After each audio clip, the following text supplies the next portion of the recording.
Very early in the morning, the leading priests and the elders of the people met again to lay plans for putting Jesus to death.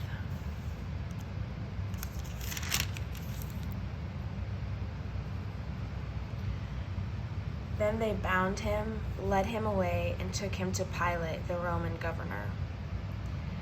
When Judas, who had betrayed him, realized that Jesus had been condemned to die, he was filled with remorse.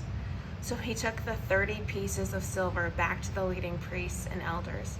"I have sinned," he declared, "for I have betrayed an innocent man." "What do we care?" they retorted. "That's your problem." Then Judas threw the silver coins down in the temple and went out and hanged himself. The leading priests picked up the coins. "It wouldn't be right to put this money in the temple treasury," they said, "since it was payment for murder." After some discussion, they finally decided to buy the potter's field, and they made it into a cemetery for foreigners. That is why the field is still called the Field of Blood.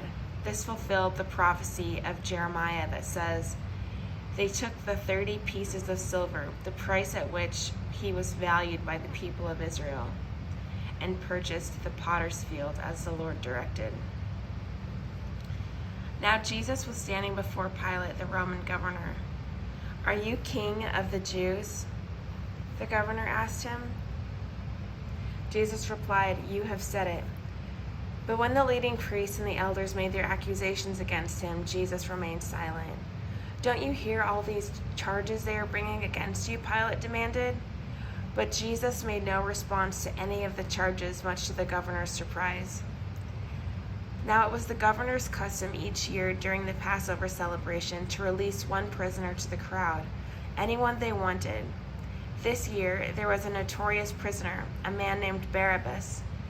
And the crowds gathered before Pilate's house that morning.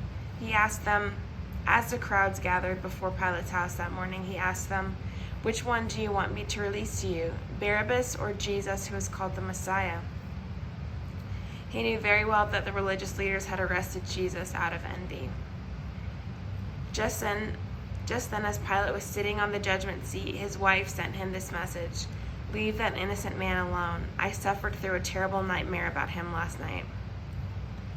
Meanwhile, the leading priests and the elders persuaded the crowd to ask Barabbas to be released and for Jesus to be put to death.